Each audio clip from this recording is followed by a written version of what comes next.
오픈 AI사에서 2022년 11월에 대화형 인공지능인 챗GPT를 개발하고 서비스를 시작을 했습니다.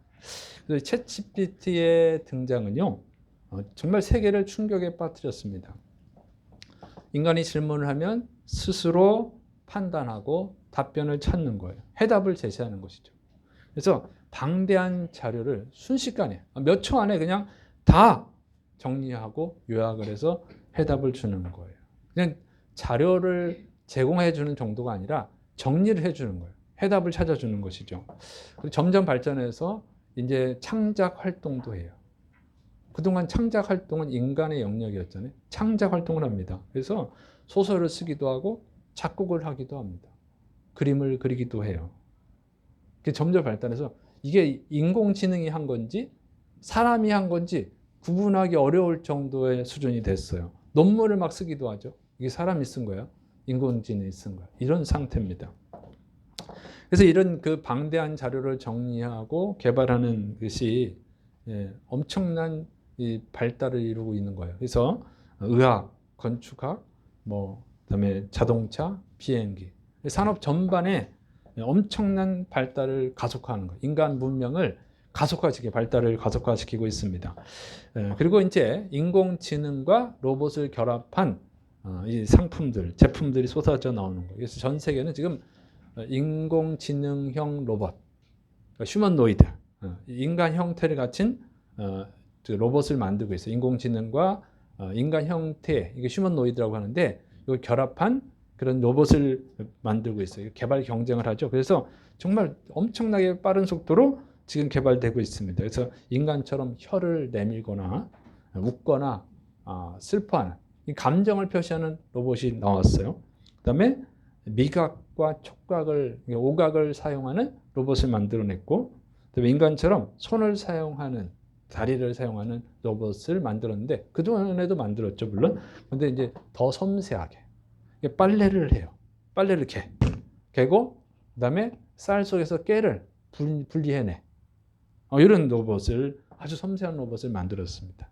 그리고 사람보다 더 자유로운 관절을 사용하는 로봇을 만들었어요. 사람이 이렇게 팔이 안 무겁죠? 바깥으로 안 되잖아요. 바깥으로도 갈 수 있고 다리도 바깥으로 완전히 너무 자연스러운 로봇을 만들었어요. 그러니까 인간 군인을 대신해서 싸우는 전투용 로봇을 또 만들었습니다. 인간을 대신해서 수술하는 로봇을 만들고, 그러니까 인간처럼 대화하는 로봇을 또 만들었어요. 그리고 미래를 예측하는 로봇도 만들고.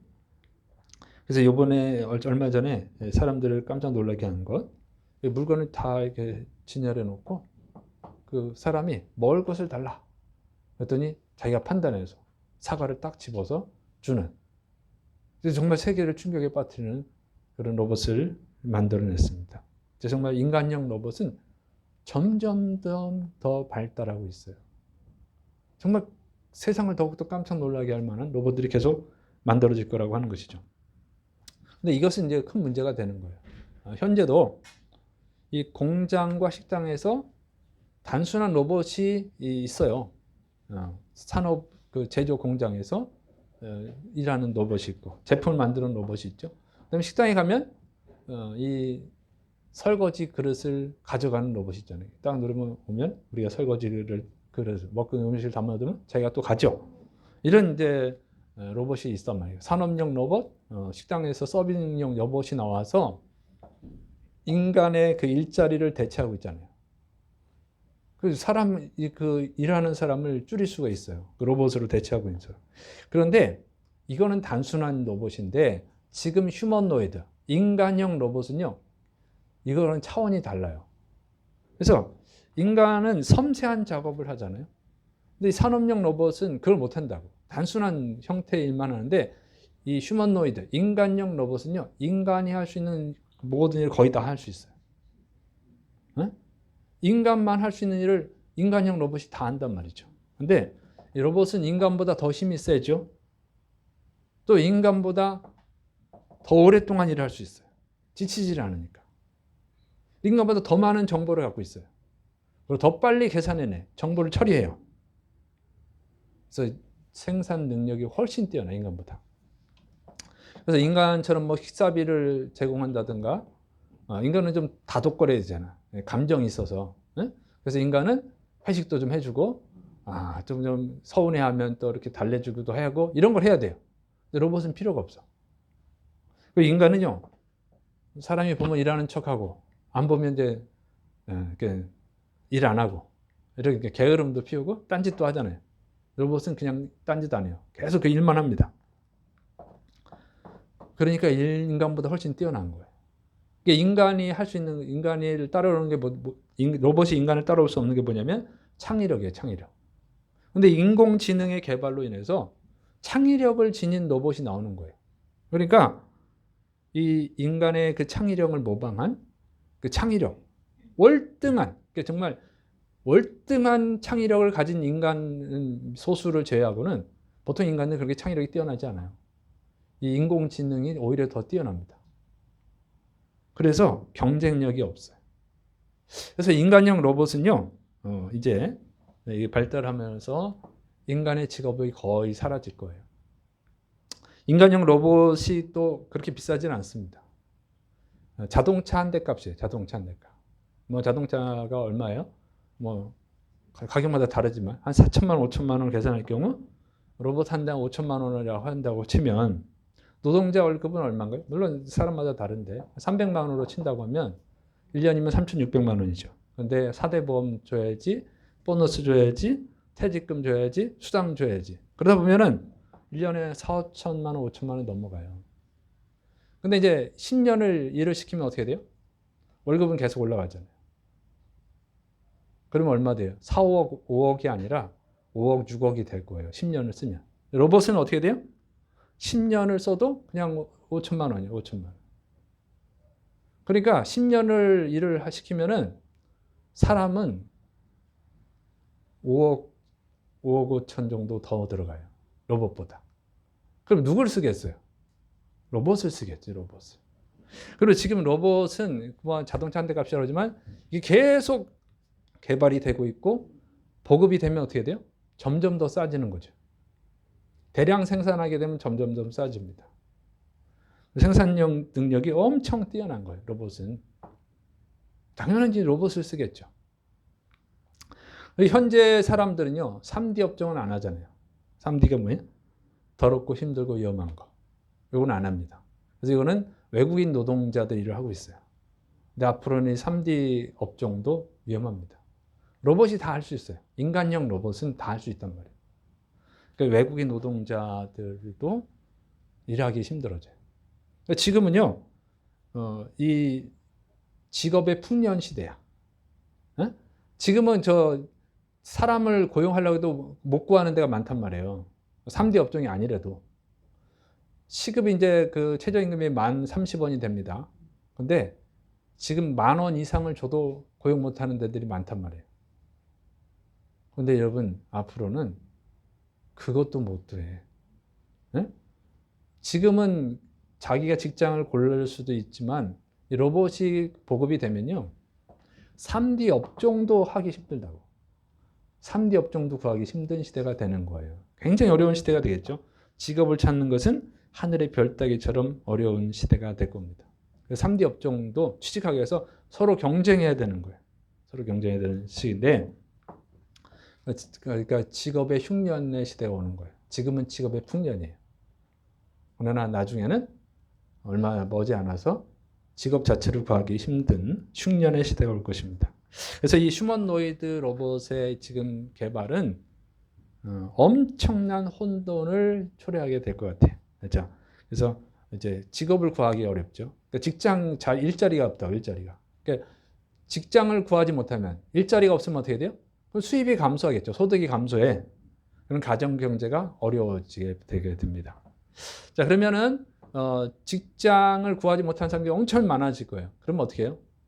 국가에서는 생활비를 보조해 줘야겠죠. 그러면 생활 보조금을 받고 사는 거예요, 사람들은. 그럼 어떻게 돼요? 정부에 길들여질 거예요. 보조금을 받아야 되니까.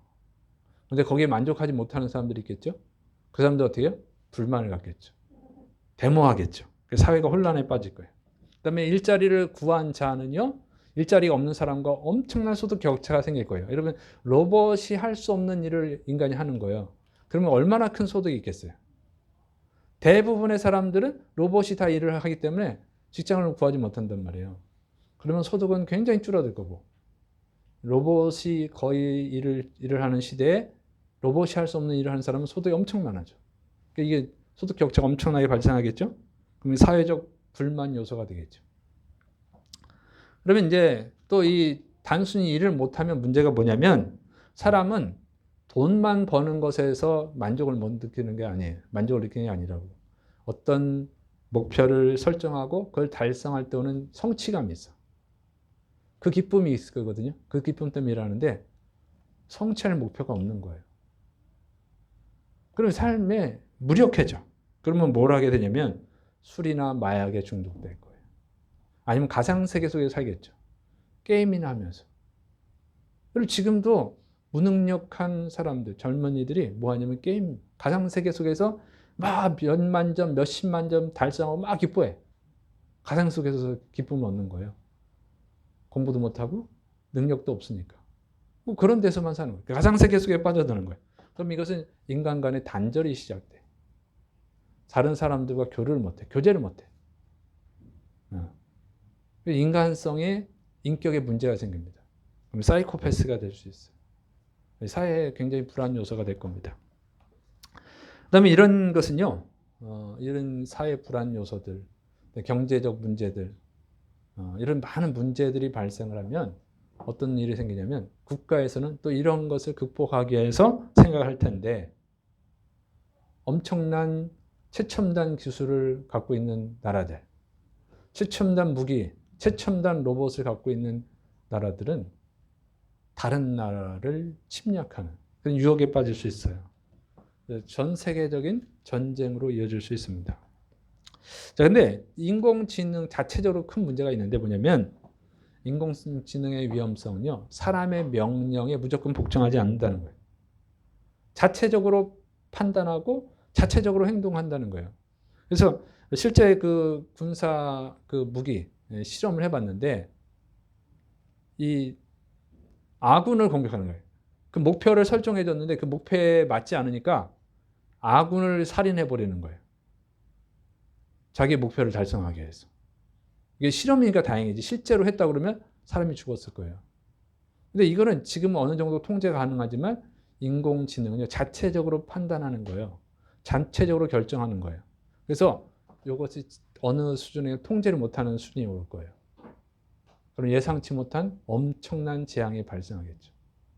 군사 무기뿐만 아니라 가정에서 일하는 로봇, 공장에서 일하는 산업 로봇도 마찬가지예요. 자체적으로 판단하다 보면은 인간의 명령이 타당하지 않다, 합리적이지 않다. 그러면 그걸 거부하고 자기 스스로 판단하고 행동을 하는 거예요. 결정을 하는 거예요. 그거는 엄청난 재앙이 될 수 있어요. 국가 간의 전쟁이 될 수도 있고. 스스로 판단하니까. 자, 그래서 이런 흐름은 정말 무서운 시대가 다가오고 있다. 하나님의 심판의 때가 가까이 다가오고 있다 하는 것을 알려줍니다. 이 성명이 씨라고 하는 분이 있어요. 이분은 이제 표라고 하는 소설을 썼는데, 이분은 뇌성마비 장애를 갖고 있는 분이에요. 뇌성마비가 있어서 말을 제대로 못합니다. 그러니까 엄마가 통역을 해야 돼. 몸을 제대로 못 움직여. 휠체어 생활을 해요. 말도 제대로 못하고 몸도 제대로 못 움직여요. 근데 이분이 그래서 어린 시절을 절망 속에서 살았던 거예요. 그런데 하나님을 만나게 됐죠. 그리고 비전을 가지고 하나님께 쓰임받게 됐어요. 그래서 많은 사람들이 감동을 주죠. 이분이 알려진 게 나 가진 재물 없으나, 그 찬양이에요. 나 가진 재물 없으나, 나 남이 가진 지식 없으나, 나 남에게 있는 건강 있지 않으나, 이렇게 찬양, 제가 잘 못 부르는데 이 찬양을 해서 정말 많은 성도들에게 감동을 줬어요. 저렇게 말도 못하고 움직이지도 못하는 분이 저렇게 소망을 주는구나. 그래서 많은 사람들에게 위로를 주고 감동을 주고 정말 은혜를 끼치는 분이죠. 근데 이분이 소설을 썼어요. 소설. 이게 표예요, 표. 이제 환상을 보고 쓴 거예요.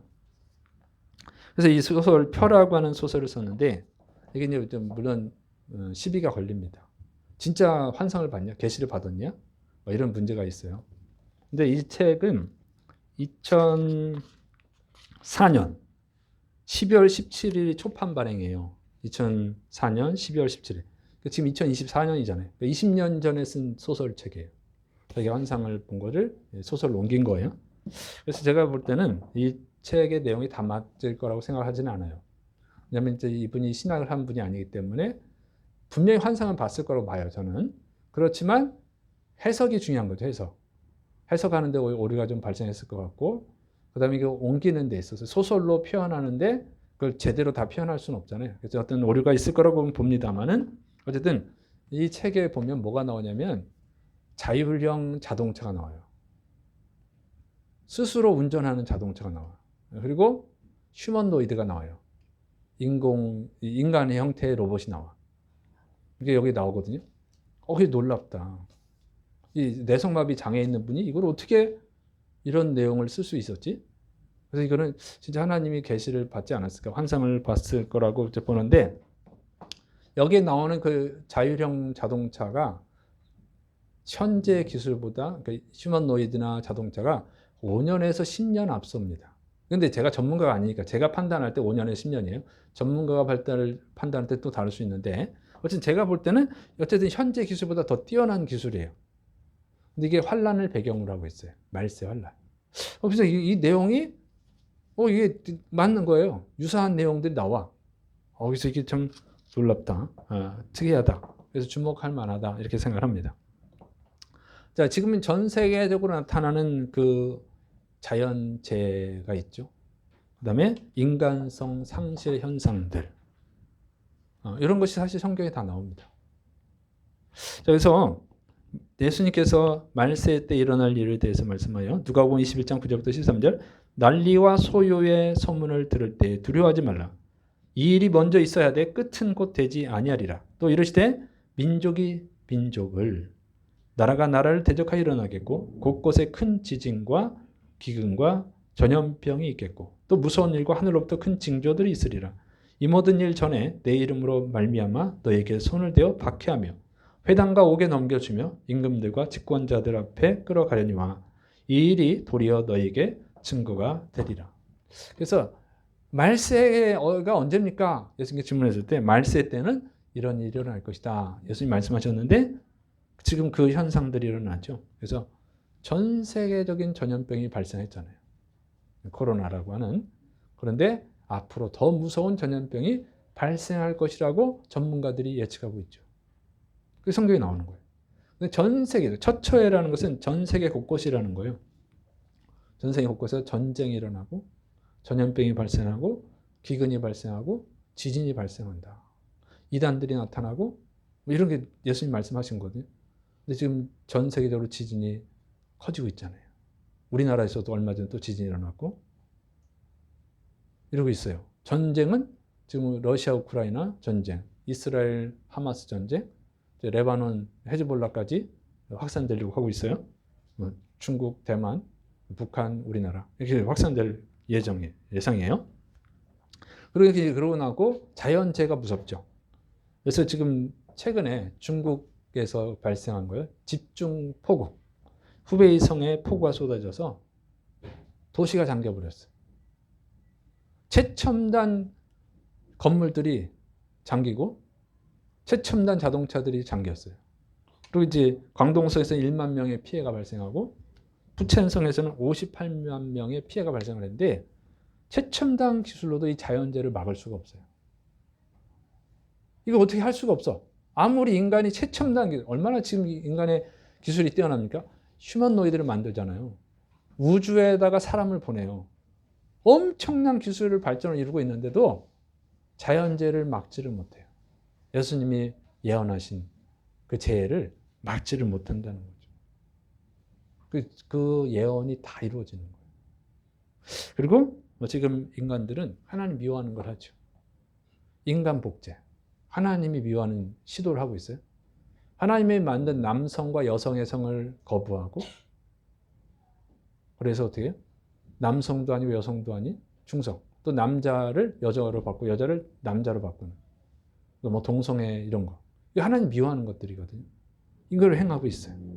그다음에 하나님은 사람을 가장 귀한 존재로 여기는데 지금은 사람은 뭐 낙태도 처벌 안 하고 동물은 학대하면 처벌하고 사람보다 동물을 더 귀하게 여기는 이런 일들이 발생하고 있습니다. 그건 하나님의 심판의 대상이잖아요. 그래서 지금 세상이 돌아가는 일들을 보면 주님이 경고하신 마지막 때랑 흡사하다 하는 거예요. 곳곳에 이단들이 많이 일어나죠. 그래서 이건 정말 위험한 때다. 그래서 어떻게 되냐? 준비를 해야 된다는 거예요. 준비를. 하나님은 항상 미래를 준비하는 사람을 사용했습니다. 이 하나님은 심판 전에 먼저 준비시키죠. 그래서 최초의 심판이 어디 나와요? 노아 시대 때. 홍수 심판하죠. 홍수. 노아가 방주를 준비해서 그 심판에서 멸망하지 않고 구원받았습니다. 지금 준비를 해야 된다는 거예요. 예수님이 말세를 가르쳐 주시는 거예요. 말세 이런 일이 일어날 것이다 하는 것도 뭐예요? 준비하라고 가르쳐 주시는 것이죠. 지금은 준비를 해야 되는 시대라고 하는 것입니다. 자, 오늘 본문은요 이렇게 되어 있어요. 부잣집에서 일하던 청지기가 불성실하게 일하고 주인의 재산을 허비한다는 거예요. 낭비한다는 거죠. 그래서 주인이 이걸 알게 됩니다. 그래서 해고를 통보합니다. 너 왜 나한테 이렇게 손해를 끼쳐? 너 해고야. 이제 네가 하던 일 마무리해. 정리해. 뭐야? 인수인계하라는 거죠. 인수인계할 준비를 하라는 거예요. 그래서 이 청지기가 생각을 해보는 거예요. 이제 해고가 되면 먹고 살아야 되는데 나이가 있단 말이에요. 땅을 파는 일, 노동을 하려니까 나이가 들어서 못하겠어. 힘이 없어서 못하겠고. 구걸해서 살아야 되는데 지금까지 누려온 그 자리가 있잖아요. 누려온 게. 응? 누려온 생활이 있는데 부잣집의 청지기로 얼마나 잘 살아왔어요.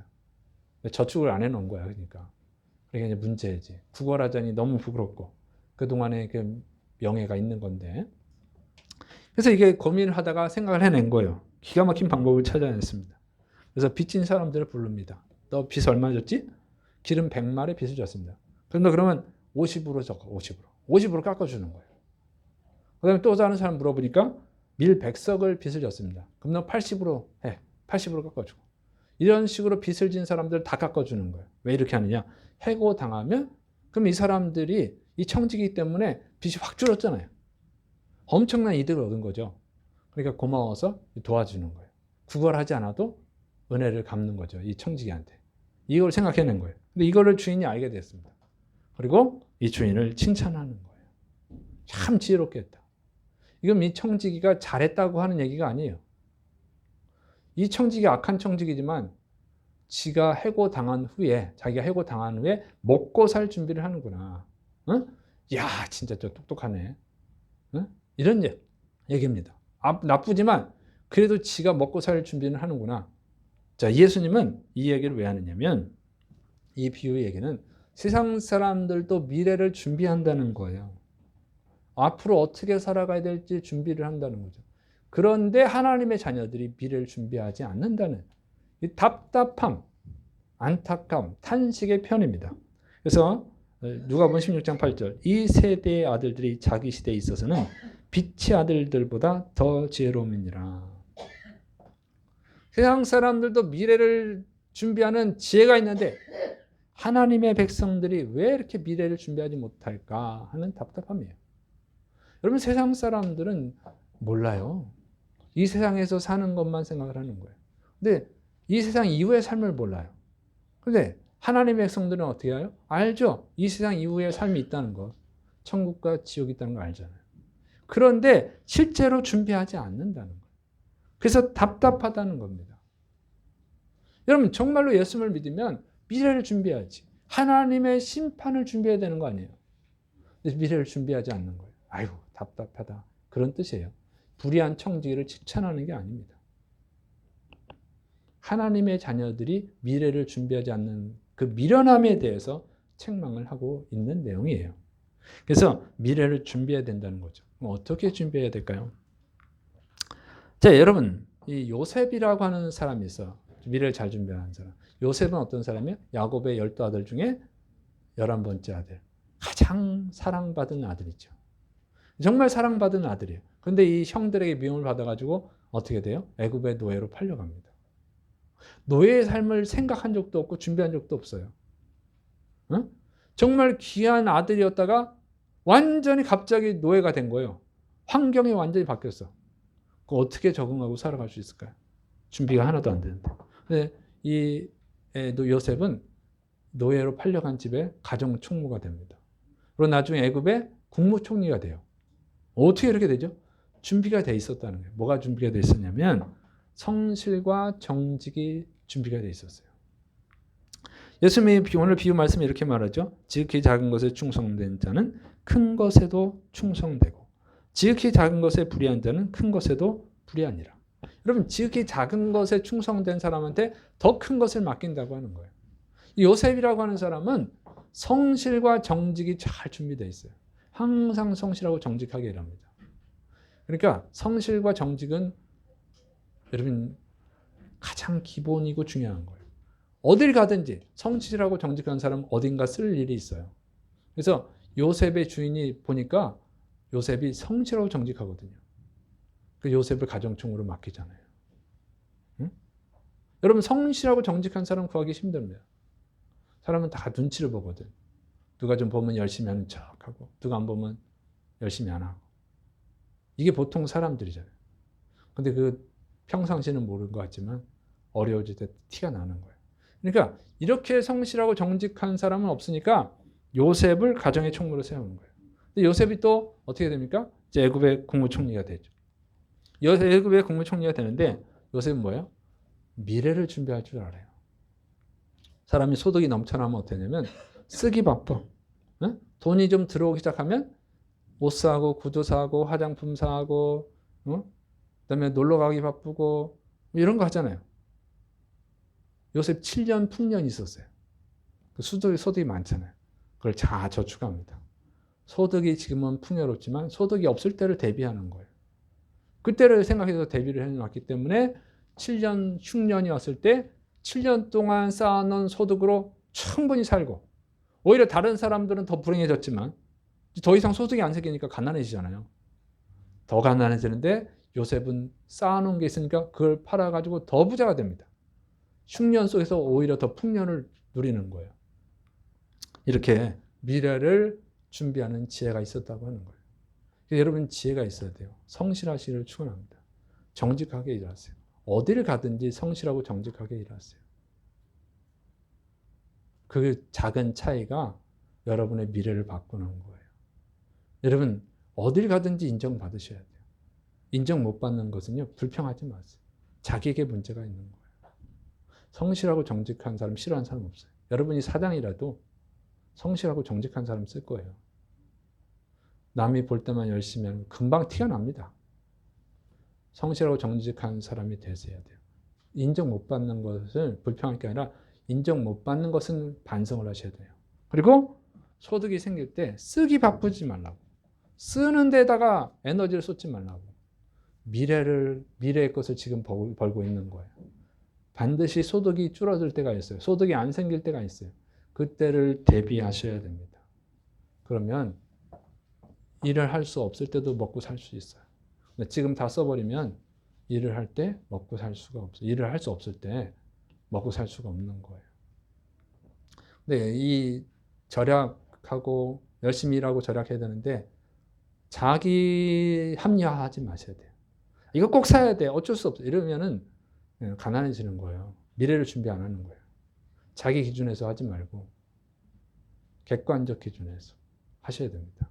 그래서 요셉은 이걸 잘 준비했기 때문에 어려워졌을 때, 흉년이 들었을 때 오히려 더 부유해졌습니다. 여러분들 이런 지혜가 있기를 축원합니다. 또 다니엘 있죠?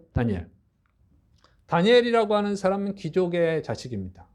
근데 이 남유다 왕국의 귀족이었는데 바벨론 제국과 전쟁을 했어요. 남유다가 패배했어. 그래서 포로로 끌려가요. 이게 다니엘도 전혀 생각지도 못한 그런 환경에 처한 거예요. 네? 귀한 자식이었는데 이제 포로가 된 거예요. 포로가 전혀 다른 환경 속에 전혀 다른 나라에 팔려간 거죠. 그런데 이 다니엘이 거기서 바벨론의 국무총리가 됩니다. 어떻게 그럴 수 있었냐? 그러니 바벨론에 끌려갔을 때 이 사람이 지식을 습득을 하죠. 거기서 이제 포로 중에서 좀 가능성 있는 사람을 뽑아서 학문을 가르치는데 그 학문을 다 터득하는 거예요. 여러분, 세상이 지금 발전하고 있습니다. 거기서 쓰임 받을 수 있으려면, 살아남으려면 어떻게 되냐면 이 세상 학문을 뛰어넘어야 돼요, 여러분. 지금 사람들이 지금 계속 기술이 발전하다 보니까 그 기술이 발전하는 걸 누리는 거에 정신이 팔려 있어요. 그러면 여러분 뒤처지는 거예요. 그리고 어느 순간에 쓸모없는 인간이 됩니다. 지금 기술 발전 속도를 따라가야 돼요.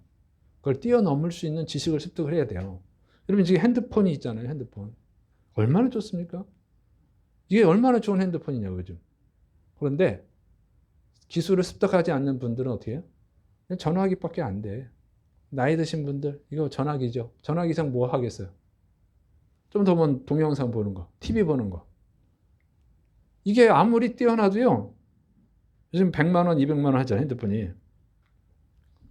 근데 옛날에 그 유선 전화랑 다를 바가 뭐 있어요? 무선이라고 하는 거 차이지. 전화하는 것밖에 없어. 그거보다 좀 낫다면 여기서 TV 보는 거. 뭐 카톡 보내고 이 정도지요. 100만 원, 200만 원짜리도 그것밖에 안 돼. 근데 이것을 잘 활용하는 사람은요. 여기 이 핸드폰으로 10억, 100억도 벌어요. 이 핸드폰으로. 앱을 개발하거나 유튜브를 찍어. 먹기만 해도 40억을 벌더라고. 먹는 것만 해도 여러분. 이걸 활용하니까 1년에 40억 원을 벌어요. 100억도 버는 사람이 있어요. 100만 원짜리, 200만 원짜리 가지고 몇십 배를 창출해내는 거예요. 지식을 습득을 해야지. 이거 보기만 하면 아무 소용 없잖아요. 개발을 해야지. 이 지식을 습득해서 잘 활용해야 된다고 하는 거예요. 어? 지금 개발 속도가 엄청 빨라. 휴머노이드가 나와. 그게 놀랍다, 신기하다 이러고 있으면요 그냥 뒤처지고 어느 날 실직자가 되는 거예요. 이걸 어떻게 개발할까? 이걸 어떻게 활용할까? 배워야 돼, 배워야 돼. 그래서 나이가 드신 분도 다 이렇게 전화만 하는 게 아니라고요. 나이가 들었음에도 불구하고 이걸 활용하는 분들이 있어요. 발전해 가는 거예요. 세상을 뒤처지지 않고 따라가는 거죠. 여러분, 다니엘은 그 학습을 했단 말이에요. 바벨론은 더 선진화된 나라예요. 그 지식을 다 습득을 했어요. 그 사람들과 경쟁해서 뒤처지지 않았다는 거예요. 자꾸 배우셔야 돼요. 네? 지금 세상이 발전해 가는 것을 보고 놀랍다. 즐기지 마시고 그걸 뛰어넘으셔야 돼요. 나이랑 상관없이. 그러면 계속 쓰임받을 줄을 믿으시기 바랍니다. 자, 그 다음에요. 다니엘은 초자연적 능력을 가지게 됩니다. 근데 바벨론의 느부갓네살 왕, 세계를 정복한 느부갓네살 왕이 꿈을 꿨어요? 근데 아무도 해석을 못해. 바벨론의 뛰어난 학자들, 술사들, 아무도 해석을 못합니다. 다니엘이 그 해석을 해내요. 하나님의 지혜를 받았어요. 하나님의 지혜. 벨사살 왕 때는 어떤 일이 일어나냐면 이건 환상이나 계시가 아니에요. 느부갓네살은 꿈을 꾼 거예요. 환상을 본 건데 벨사살 왕 때는 어떤 일이 벌어지냐면 손이 나타나요. 손이. 몸은 없는데 손만 딱 나타나가지고 벽에다 글을 쓰는 거예요. 근데 전혀 못 보던 글씨야. 그 바벨론의 뛰어난 학자들 어느 누구도 그 글을 해석을 못합니다. 정말 초자연적 현상이에요. 다들 눈으로 목격을 했어. 느부갓네살의 꿈은 느부갓네살만 꾼 거잖아요. 근데 벨사살 왕 때 나타난 일은 거기 신하들이 다 봤어. 수백 명이, 수천 명이 본 거예요. 손이 나타나서 글을 썼는데 아무도 그거를 해석을 못하는 거야. 그 글을. 이 초자연적 현상을 이해를 못하는 거죠. 근데 다니엘이 그걸 딱 해석을 합니다. 이건 바벨론에 대한 심판이고 벨사살 왕에 대한 심판이다. 당신은 하나님이 버렸다 죽는다. 그대로 됐어요. 이 초자연적 현상을 해결하는 능력, 해석하는 능력이 다니엘에게 있었다는 거죠. 어떻게?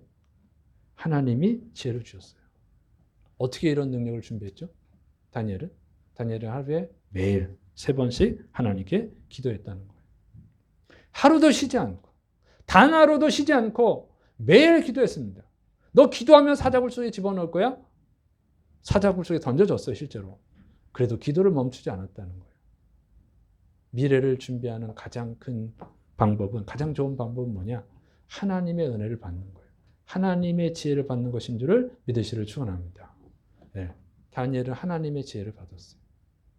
초자연적인 현상을 해결할 수 있는 능력을 갖게 됐어요. 하나님이 능력을 주셨으니까. 이것이 미래를 준비하는 방법인 줄을 믿으시를 축원합니다. 그래서 여러분 미래를 준비하셔야 돼요. 지금 성경에 있는 일들이 다 일어나고 있어요. 근데 이제 미래에 있어서 준비하는 거 가장 중요한 게 뭡니까? 자신의 구원을 준비해야죠. 성경은 뭐라고 가르쳐주고 있어요? 이 세상이 전부가 아니다. 이 세상 이후의 삶이 있다고 그러죠. 천국과 지옥이 있다는 거예요. 구원받은 자는 천국에서 영원히 행복하게 삽니다. 구원받지 못한 자는 지옥에서 영원히 고통스럽게 살게 될 거예요. 그래서 구원을 준비하라고 그러죠. 예수님이 이 세상 오신 목적이 뭐예요?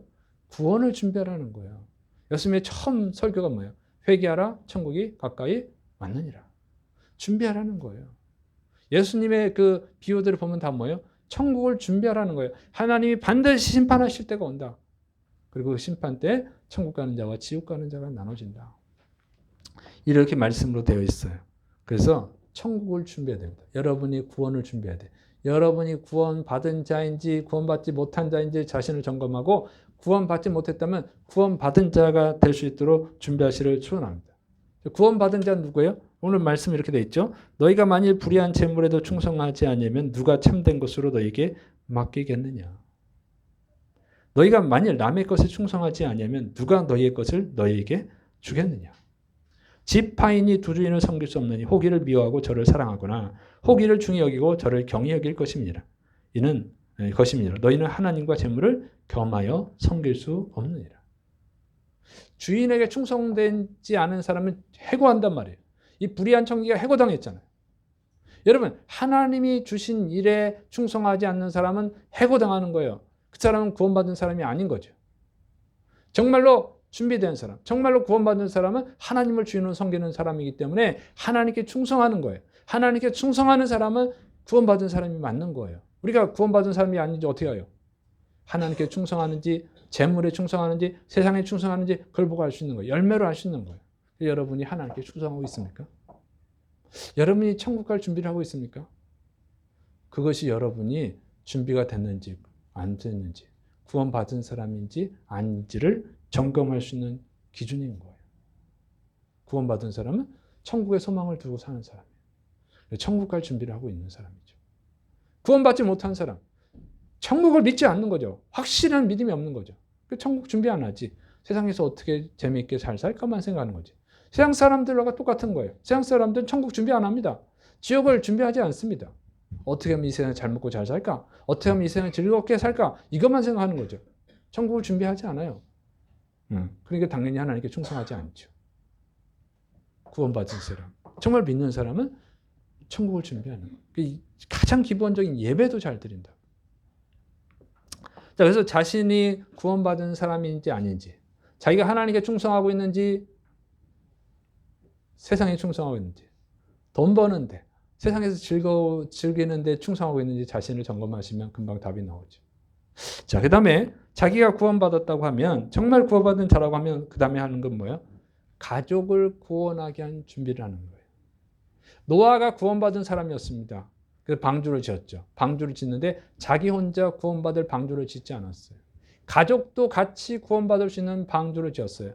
자기 1인, 개인만 구원받을 방주를 짓지 않았단 말이에요. 정말 하나님의 심판을 믿었기 때문에 내가 사랑하는 가족들이 구원받지 못하면 어떡하지? 홍수로 멸망당하면 어떡하지? 그래서 가족까지 구원할 수 있는 방주를 지었어요.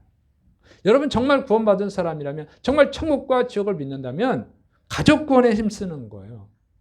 가족을 구원하기 위해서 열심을 내고 있는 거예요. 어떻게 하면 정말 사랑하는 가족이 지옥에 가면 안 되잖아요. 그걸 진짜로 믿는 사람이 태어날 수 있어요? 답답해서 견딜 수가 없지. 안타까워서 견딜 수가 없죠. 가족 구원하려고 애쓰는 거 아니에요. 여러분 자녀를 키워봐서 알지만 자녀들 공부 안 하고 열심히 안 하고 놀기 좋아하고 TV나 보고 게임이나 빠지면 막 답답하죠. 네. 앞으로 어떻게 살아 이거 자식. 내가 없을 때 어떻게 먹고 살아. 걱정이 돼가지고 막 혼내가지고 미래를 살 수 있는 준비를 시키잖아요. 뭐 열심히 번 돈으로 학원을 보내고 공부시키잖아요. 미래를 준비하라고. 여러분 정말 구원받은 사람이라면 그보다 더 중요한 천국과 지옥이 있는데 어떻게 준비를 안 시키겠어요. 애타는 마음으로 계속 전도하고 하나님 심판할 때가 온다. 경고하고 말이 안 통하니까 기도하죠. 하나님께. 우리 가족을 구원해 주세요. 우리 부모님을 구원해 주세요. 내 자식을 구원해 주세요. 막 애타는 마음으로 기도하는 거 아닙니까? 그게 구원받은 사람이에요. 자식이 뭐 구원 못 받아도 돈만 잘 벌으면 할렐루야 감사합니다. 그건 뭐예요? 천국을 안 믿는 거예요. 지옥을 안 믿는 거예요. 애 같아야지 지금. 미래를 준비하지 않는 거. 하나님의 심판대를 준비하지 않는 그 가족 때문에 애 같아야 된다고. 애 같아고 막 전도하고 기도하고 그래야지. 이렇게 가족 구원을 준비하는 분들이 되시를 축원합니다. 또 가족을 구원했다면 어떻게 해요? 더 나가서 이제 이웃도 구원해야지. 이웃도. 응? 이웃까지 구원할 준비를 하는 거예요. 그게 미래가 준비되어 있는 사람이에요. 왜?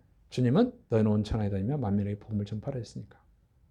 가족 구원을 뛰어넘어서 이웃까지 구원하기를 하나님이 원하신 줄을 믿으시기 바랍니다. 그것이 주님이 맡겨주신 사명이잖아요.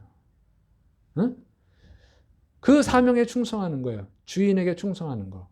이게 이제 준비된 사람입니다. 그래서 여러분을 자신을 잘 점검하셔야 돼요. 그런데 기도하셔야 됩니다. 기도. 이거는 인간의 이성으로는 안 되는 게 있어요. 여러분 천국이 믿어집니까? 하나님의 은혜지. 믿습니까? 여러분 그 구원받지 못하다가 구원을 경험한 분들 있을 거예요. 아 믿고 싶은데 안 믿어지는 거 어떻게 해? 응? 예수를 믿고 싶은데 안 믿어지고 천국을 믿고 싶은데 안 믿어져. 안 믿어지면 열심이 없단 말이에요. 응? 믿어지면 그때부터 열심이 나오잖아요. 근데 이 믿는 것은 나 자신도 믿기 힘든데 어떻게 가족을 믿게 하고 어떻게 이웃을 믿게 하겠어요. 우리는 복음을 전할 뿐이지. 그리고 구원은 하나님과 그 개인과의 만남이에요. 하나님의 은혜로만 믿어질 수 있는 거예요. 그래서 이 믿음은 자랑이 아니죠. 하나님의 선물이라고 했다고. 하나님의 선물.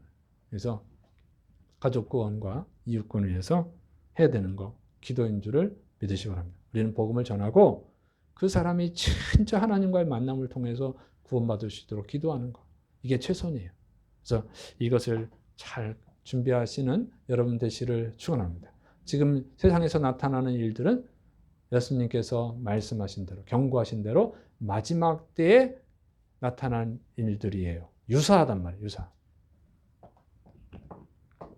그래서 굉장히 지금 정신을 바짝 차려야 되는 시대인 줄을 믿으시를 바랍니다. 그래서 잘 준비해서 여러분 중에 단 한 명도 후회함 없기를 축원합니다. 주님이 오실 때 아멘 주 예수여 오시옵소서. 예수님 기다리고 있었습니다. 기쁨으로 주님을 맞이할 수 있기를 축원합니다.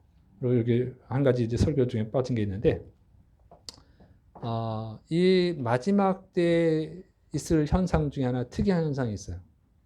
요한계시록 13장에 나오는 건데 여기 보면 말하는 우상이 나와요. 말하는 우상. 성경은 우상들을 다 조롱합니다. 귀가 있어도 듣지 못하고 입이 있어도 말하지 못하고 눈이 있어도 보지 못하고. 그런데 마지막 말세 때 일어나는 현상 중에 하나가 뭐냐면 말하는 우상이 나오는 거예요.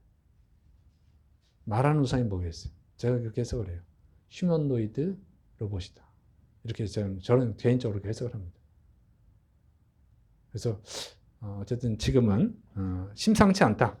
세상에 돌아가는 것이 뭔가 심상치 않은 세상이라고 하는 것은 분명합니다. 그래서 잘 준비해서 여러분 중에 한 명도 낙오하는 자 없이 구원받고 또 가족까지 구원받는 이웃까지 구원받는 행복한 여러분 되시를 축원합니다. 기도하겠습니다. 사랑이 많으신 하나님 아버지, 우리에게 이 세상의 흐름을 잘 분석하고 준비하는 지혜를 주옵소서. 주여, 주님이 경고한 일들이 세상에 많이 나타나고 있습니다. 주님이 언제 오시든지 우리가 주님 앞에 언제 가든지 준비된 자들, 불행한 일이 아니라 행복한 역사가 일어나는 믿음의 승리자들이 되게 하여 주옵시고 또 더 나아가서 가족들과 이웃들까지 구원하는 축복의 사람들이 되게 하여 주옵소서. 주께서 역사하심 믿고 예수님의 이름으로 감사하며 기도드립니다. 아멘.